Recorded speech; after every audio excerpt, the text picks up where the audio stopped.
The box was heavier than it looked, though Alex suspected it wasn't the weight of its contents that slowed his steps, but the burden of what it represented. Mia's parents had handed it to him without ceremony, without even lingering eye contact, as if the act of giving away her things severed one more cord tying her to the world. The cardboard was taped carelessly, her name scrawled on the side in black marker, as though she were merely moving to another apartment and not 6 feet under the ground. Alex set it on his kitchen table, staring at it while the city evening hummed outside his window, and for a long time he didn't move.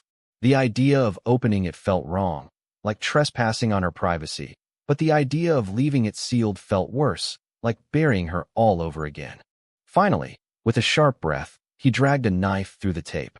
Inside were things he half expected: a folded sweater with her perfume still clinging to it faintly, a pair of books with dog-eared pages, tangled jewelry, a scarf she'd once draped around his shoulders on a cold night. He touched each item with a reverence that bordered on fear, his throat tightening until he thought he might suffocate. And then, beneath a stack of paperbacks, his hand landed on a slim, leather-bound notebook, its edges softened from use, the straps stretched with habit. His heart stalled. He knew her handwriting instantly, the looping curves of her M's, the way she always pressed harder on certain letters, leaving indents that could be traced even without ink. It was her journal. He hesitated, thumb resting on the strap. The rational part of him whispered that this was private, never meant for his eyes. But another part, darker and desperate, argued that if she had left behind words, then maybe he could still hear her voice, find her in the lines. He opened it. The first page began without introduction, as if he'd entered the middle of a conversation. "I see him again, and I don't know how to breathe." Alex blinked, frowning. The date was from a year ago, around the time they had just moved in together. The entry went on with breathless detail. How she'd watched someone from across a room, how her pulse had raced, how the sight of him had felt like a wound opening. For a few moments Alex assumed she was writing about him. Who else could she mean? But as he read, the descriptions diverged. The details didn't match. The mention of a different city street, a meeting place he didn't recognize, the way she wrote about hiding and keeping him secret. A cold unease prickled at the back of his neck. He flipped to another entry, then another. Each one carried the same refrain: longing, secrecy, passion. She wrote as if consumed, as if this person were her true gravity. Alex's stomach lurched. He read faster, almost violently, eyes racing down the pages, heart hammering. It wasn't him. These letters weren't about him. He dropped the journal onto the table, stumbling back, the air buzzing in his ears. For a moment he thought he might be sick. Mia, the woman he had planned to marry, had written her most intimate words not to him, but to someone else. He pressed his palms to his eyes, trying to block out the images flooding his mind. Her laughter, her touch, the way she'd said "I love you" with such conviction. Had it all been a lie? He sat heavily in a chair, staring at the closed journal like it was alive, like it might leap at him and bite. Minutes ticked by. His rational thoughts tried to fight through the storm. People write things they don't mean. Maybe it was just fantasy, a kind of diary indulgence. But deep down he knew these weren't harmless daydreams. The way she wrote, urgent, aching, was too raw, too specific. It was the voice of someone in love. His hands shook as he reached for the journal again, flipping to the back pages. The most recent entry was dated only weeks before her accident. "I can't tell Alex. He wouldn't understand. He thinks he knows me, but he only knows the surface. The rest of me belongs to someone else, even if he never knows it." The words blurred as his eyes stung, rage and grief colliding in his chest, until he could barely breathe.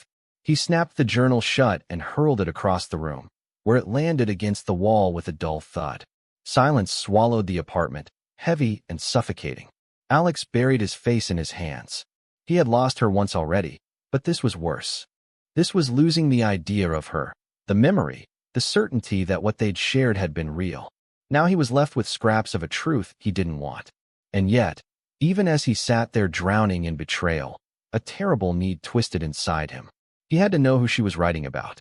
He had to know whether she had truly lived another life in the shadows while he slept beside her. The journal lay crumpled against the wall, waiting. Alex woke the next morning to the sound of his phone vibrating across the nightstand, but he ignored it, his eyes already open, staring at the ceiling as though he hadn't slept at all. His body felt heavy, weighted down by the night before, by the journal now resting on the table where he'd dropped it after retrieving it from the floor. He hadn't meant to touch it again after throwing it, but sometime in the early hours he'd found himself crawling across the apartment to pick it up, unable to leave it lying there like some malignant tumor. The phone buzzed again. He turned his head and saw Mia's sister's name glowing on the screen. He silenced it with a sharp swipe. What could he say to her? That the perfect sister she mourned had left behind a different story, one written in secret ink, one that rewrote the narrative of her life? He dragged himself up, walked to the table, and flipped the journal open, as if compelled. The handwriting blurred in places where his tears had fallen the night before, and he hated himself for crying over words that weren't even meant for him. Still, he read. Each entry seemed to peel another layer away from the woman he thought he knew. I can't stop thinking about him, one passage said. When I see him, it's like my chest breaks open. I wish I could live there, in that feeling, forever. But then I go home to Alex, and I wonder if I'm the liar or if he is, pretending not to notice how much of me is missing. Alex slammed the book shut, his hands trembling. His chest ached with rage. Missing. She had written about herself as though she were only partially his, as though her love for him were just a costume she wore to keep him fooled. He stood, pacing the kitchen, trying to calm the storm in his head. Questions gnawed at him. Who was this man? Did Mia meet him in secret? Did they share nights, touches, promises she never gave Alex? The idea made bile rise in his throat. He wanted answers, but answers meant digging deeper, risking more pain. And yet, not knowing was worse. He returned to the journal, his hand shaking as he flipped through page after page, searching for something solid, a name, a place, any clue that might anchor this phantom intruder into reality. There were hints, a description of a cafe, a reference to a bookstore near the river, mentions of waiting for glimpses of him during her commute. Alex knew some of the places, but not well enough to trace a path. It was like chasing shadows. By late afternoon, he found himself standing on the riverfront, the journal shoved into his backpack. The water shimmered under the sun, and tourists strolled the paths, couples laughed, street musicians played songs too cheerful for the heaviness in his chest. He scanned faces, ridiculous as it was, searching for a man who fit the shape of Mia's words, as though her longing could be made flesh if he only looked hard enough. But all he saw were strangers. He sat on a bench, pulling the journal out, ignoring the curious looks of people passing by. He flipped to another entry, dated just 2 months ago. I saw him today at the cafe. He didn't even look my way, and maybe that's mercy. If he knew the things I think, the things I feel, he'd run. I'm nothing more than a ghost around him. But still, when I walked home, I felt like I'd been alive for the first time all week. Alex stared at the page, confusion twisting through his grief. She wrote of intensity, of love, of obsession, but she also wrote of invisibility. Had she never spoken to this man? Was he truly unaware of her feelings? The thought both relieved and tormented him.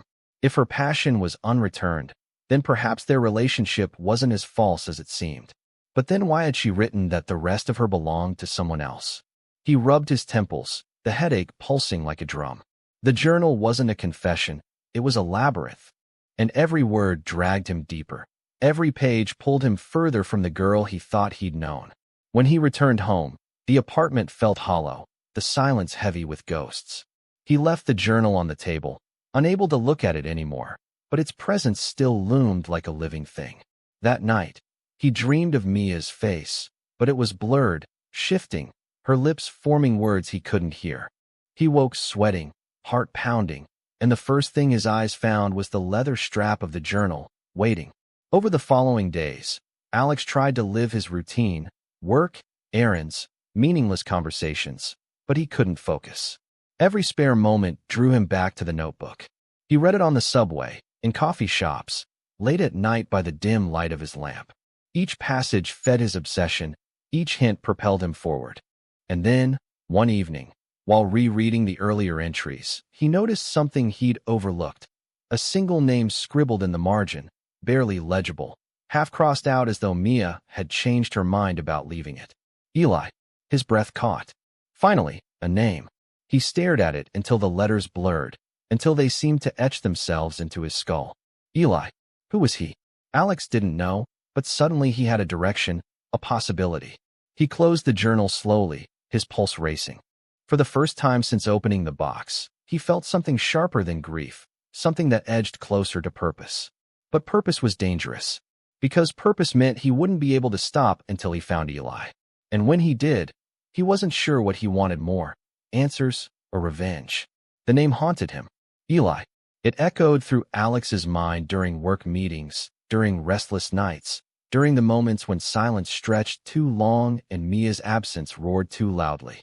He searched her contacts, old messages, social media, nothing. No Eli. Whoever he was, Mia had kept him hidden, tucked away in a place even Alex hadn't been allowed.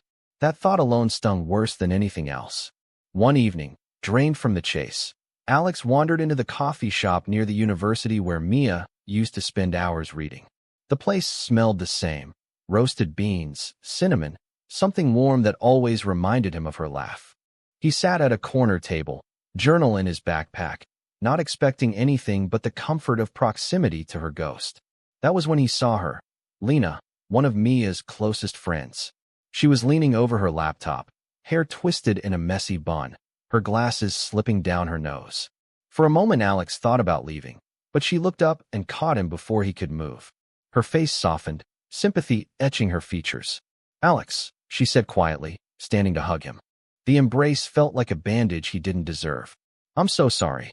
I've been meaning to call, but," she trailed off, eyes full of things unsaid. Alex nodded stiffly. "Yeah, it's been hard." They sat, the conversation faltering at first, built of small condolences and empty reassurances. But Alex's gaze kept darting to his backpack, to the leather-bound secret burning inside it.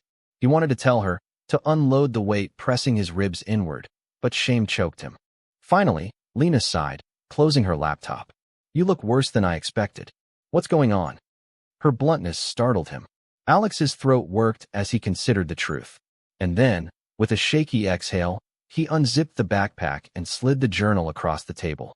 Lena's eyes widened. Her hand hovered over it, but didn't touch. "Where did you?" "Her parents gave me a box," Alex muttered. "It was inside."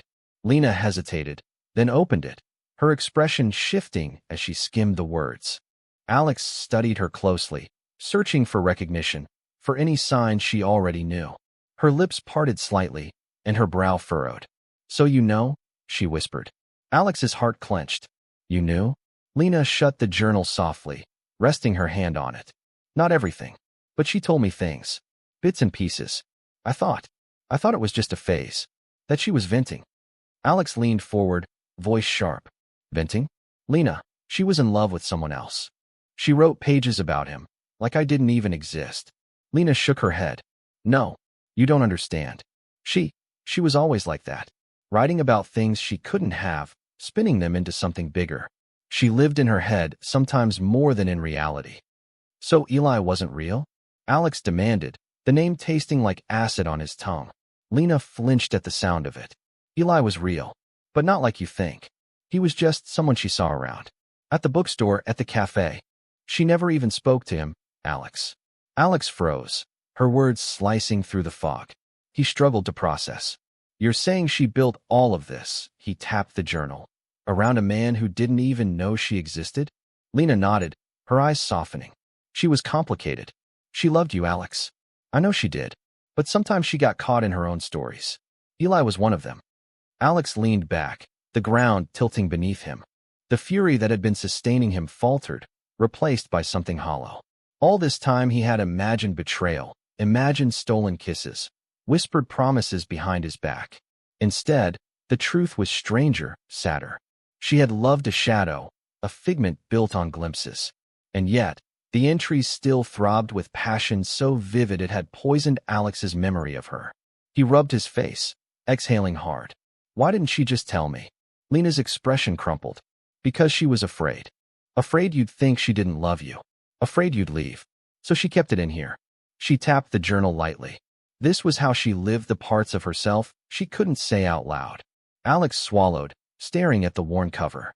The journal suddenly seemed less like a weapon and more like a mirror, reflecting the parts of Mia he'd never been allowed to see. He felt both cheated and tender, furious and unbearably sad. "There's more," Lena said softly. Alex glanced up, wary. "She told me once, near the end, that she was tired, that she felt split in two. Half of her with you, half lost in something she couldn't touch. She said she wanted to choose, finally, to be real." Alex's chest tightened. "And which half did she choose?" Lena's eyes glistened. "She chose you. She just didn't get the chance to tell you yet." The words pierced Alex like a blade. He wanted to believe them, needed to, but the journal still screamed otherwise. He shoved it back into his bag, suddenly unable to bear its presence. "Thank you," he muttered, standing abruptly. Lena caught his wrist. "Don't let this destroy what you had. She wasn't perfect, but she loved you. That was real." Alex pulled free gently, his heart hammering. As he walked out into the night, the city lights blurred. Lena's revelation had shattered one version of the truth, but left him stranded in another. If Eli had never known, if Mia's love had been unspoken fantasy, then what was Alex supposed to do with all her words? The question gnawed at him as he headed home, the journal heavier than ever, as though it contained not paper but the fragments of a woman who had lived two lives, one with him, one only in her mind. The apartment was too quiet. Alex had always thought silence was soothing, but now it pressed against him, heavy, suffocating. Every room held traces of her. The mug she favored, chipped at the rim, the scarf still draped over the back of the chair, the faint smell of her shampoo lingering in the bathroom. He couldn't move anything, couldn't bring himself to erase her. Yet the journal, lying on the coffee table like a venomous animal, seemed to erase her all on its own. He hadn't opened it since the meeting with Lena. He couldn't, but he also couldn't stop glancing at it, as if daring it to breathe. He kept replaying Lena's words. "She chose you." It should have been enough, but it wasn't. Because the journal remained, heavy with ink, with longing, with Eli's name scrawled like a prayer. And Alex felt split in two. One part clinging to Lena's truth, the other devoured by the pages he had read himself. On the third night after seeing Lena, Alex gave in. He flipped the journal open again, though his hands trembled. The later entries were erratic, less romantic, more tortured. Mia's handwriting grew jagged, the sentences sharp, incomplete. "I can't keep both worlds. He deserves all of me, but I don't know how to give it." Alex's breath caught. Was she writing about him now? Or about Eli? He turned the page. "If only I could erase one half. If only I could stop needing what I can't touch." He slammed the journal shut, his chest burning. Rage surged, then collapsed into grief. He couldn't tell if she had been preparing to leave him or to finally surrender her fantasy. Either way, the choice had been stolen, by time, by fate, by death. That night, Alex dreamed of her.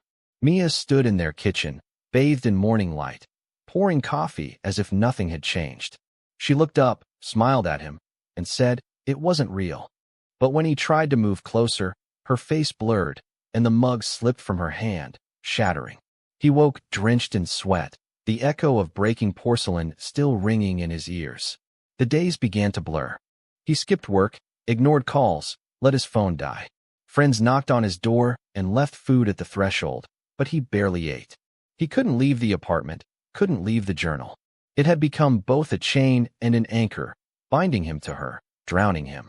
On the fifth day, in a fit of desperation, he searched the bookstore near the cafe. He didn't know what he was looking for, maybe a glimpse, a trace, some confirmation that Eli had existed beyond Mia's imagination. He scanned faces, shelves, shadows, but no one matched the phantom. Eli remained smoke.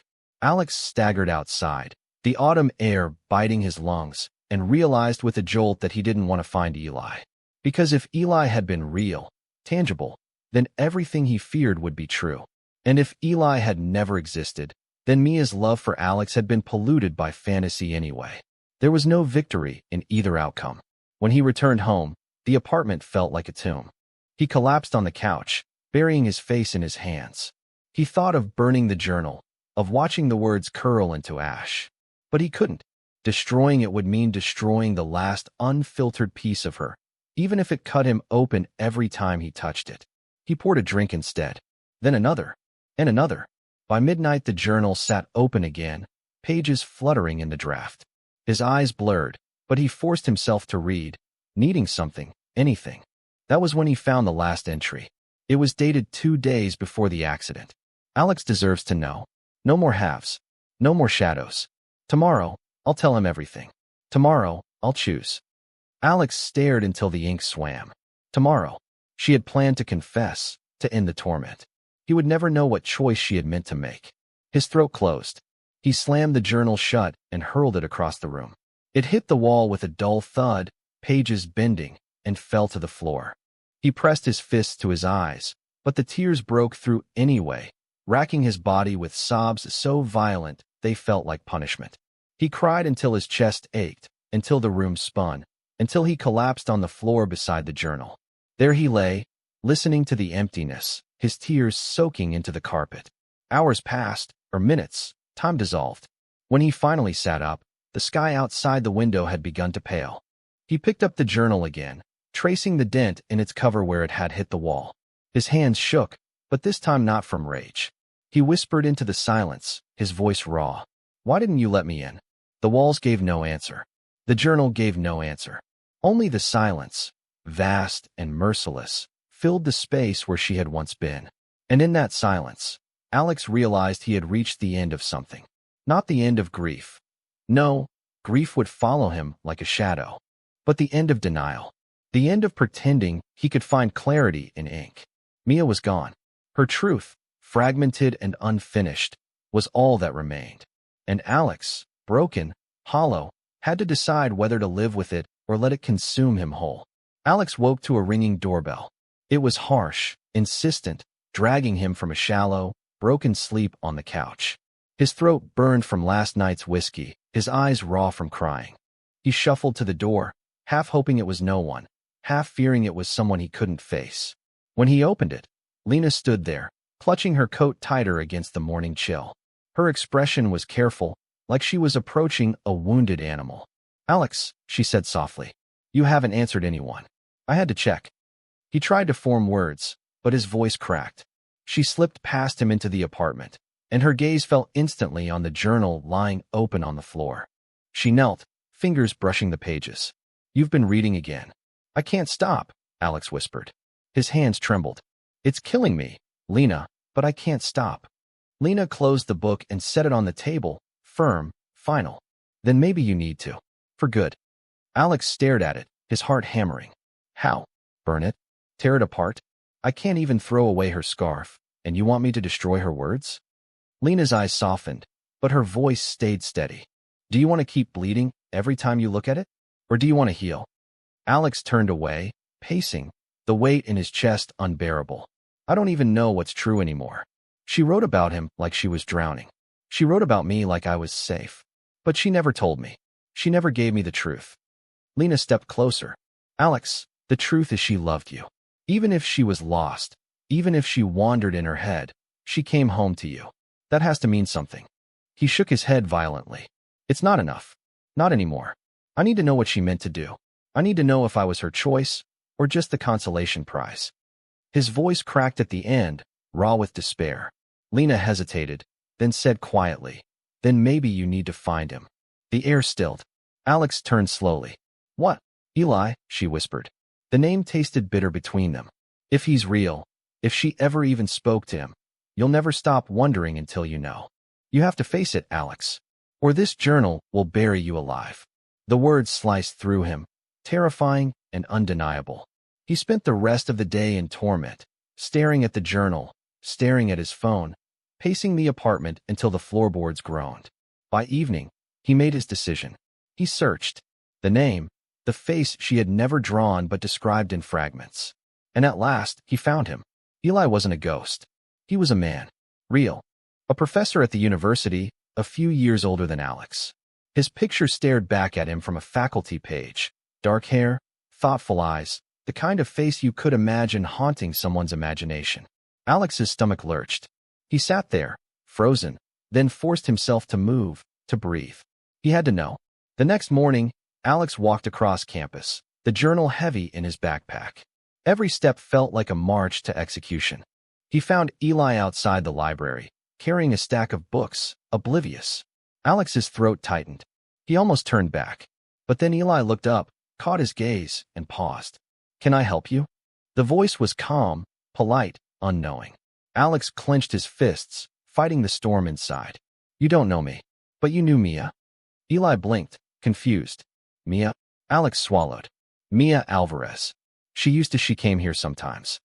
Recognition flickered across Eli's face, faint but present. He set the books down slowly. Yes, I remember her. She was quiet, always reading near the window. She seemed kind. His tone carried no intimacy, no memory deeper than surface. Relief and anguish collided in Alex's chest. He forced himself to ask, "Did you ever talk to her?" Eli thought. Once, maybe twice. She asked about a book. But that's it. Why? Alex's vision swam. He almost laughed, almost cried. That's it. Yes, Eli said gently, sensing his turmoil. Is something wrong? Alex pulled the journal from his bag, clutching it like a weapon. His voice trembled. She wrote about you. Pages and pages. She loved you. Or thought she did. Eli's eyes widened. Shock, then pity, washed over his face. He shook his head slowly. I didn't know. I swear I didn't know. Alex's knees nearly gave out. He had braced for anger, for rivalry, for something tangible to fight. But there was nothing. Eli had been nothing more than a mirror for Mia's fantasy, a vessel she filled with longing she couldn't name. Alex staggered back, the journal slipping from his hands. Eli bent, picked it up, and held it out carefully. This isn't mine, he said softly. Alex stared at the book, his breath ragged. Then, with a cry torn from somewhere primal, he grabbed it and hurled it into the trash bin beside them. Eli startled but didn't move. Alex stood there, panting, his chest heaving, as though he had just set fire to a part of himself. The journal lay in the bin, pages crumpled, lifeless. Silence stretched. Eli finally spoke, his voice gentle. Whoever she was to you, I'm sorry, but holding on to ghosts will only hollow you out. Alex turned without answering, his body trembling, his soul scorched. He walked away from the library, from Eli, from the journal. Each step felt lighter and heavier at once, as if he had amputated a limb infected too long. By the time he reached the street, his tears had dried. For the first time since Mia's death, the air in his lungs felt like his own. He had faced the ghost. He had buried the journal. But the price was steep, the certainty that the woman he loved had been divided, and he would never know which half was truly his. The first morning without the journal was strange. Alex woke expecting its weight at the foot of the couch, its silent pull, its promise of pain disguised as truth. But it was gone, left in a campus trash bin, where he had thrown it with trembling hands. For a long time, he lay still, listening to the hum of the refrigerator, the muted city sounds outside. The apartment felt different. Not lighter, not yet. More like a wound exposed to air after the bandage had been ripped away, raw, vulnerable, stinging.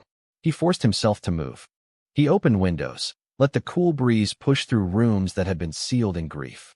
He gathered Mia's scarf, her mug, the notes she had left scattered in drawers. One by one, he placed them in a box. Not to throw away, not to erase her, just to stop living inside her ghost. The hardest was her photograph, framed on the nightstand. Her smile in it was mischievous, her eyes alive with something he would never touch again. He pressed the frame to his chest, breath hitching, before setting it gently in the box with the others. Days passed. He returned to work, moving through tasks numbly but steadily. Colleagues offered cautious sympathy, friends invited him out, and sometimes he said yes. The world did not heal him, but it reminded him that it still existed. At night, though, when silence returned, he would think of the journal. He wondered if someone had found it in the trash, if they had opened it, if Mia's words now belonged to a stranger. The thought both terrified and comforted him. Her truth was no longer only his burden. One evening, weeks later, he found himself outside the cafe where Mia had spent so many afternoons. He hadn't planned to go there. It was muscle memory, his feet carrying him. The place hadn't changed, the hum of grinders, the sweet scorched smell of beans. He ordered her favorite drink, though he hated it, and sat at her usual table. For the first time, he didn't feel crushed. Instead, he felt her absence like a scar. There, undeniable, but no longer bleeding. As he stared out the window, Lena appeared. She spotted him, hesitated, then approached with a small smile. Mind if I sit? Alex gestured to the chair, and she slid into it, setting down her tea. They sat in silence for a while, sipping. Finally, Lena spoke. I heard what you did. With the journal. Alex gave a faint laugh. You make it sound heroic. It wasn't. I just couldn't carry it anymore. That's exactly why it was brave, she said softly. He looked at her, really looked, and saw not just sympathy but strength. She had lost Mia too, but she hadn't drowned in it. She had learned to live alongside the loss. He envied that, but also felt the first stirrings of possibility within himself. Do you ever think we'll stop missing her? He asked quietly. Lena shook her head. No, but I think we'll learn to miss her differently.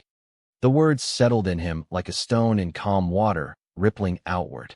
He realized then that healing wasn't about forgetting or even understanding. It was about carrying the pieces without letting them cut too deep. When he left the cafe that night, Alex didn't feel whole, but he felt something close to steady. Enough to keep walking, enough to face tomorrow.